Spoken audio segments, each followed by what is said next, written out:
Hi everyone. In today's tutorial, we will show you how to save a Canva design to your desktop.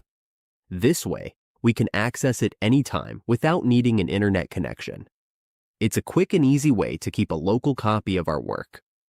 On the Canva dashboard, if this is our project and we want to save it to our desktop or laptop, all we need to do is click the Share button in the upper right corner.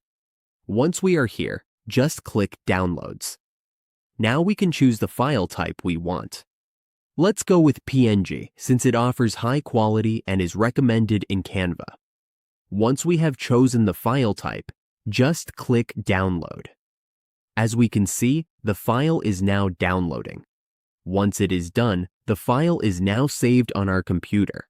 We can store it wherever we like on our desktop or laptop, and that's how we save a Canva design to our desktop in just a few simple steps. Our file is now ready to use, share, or store whenever we need it.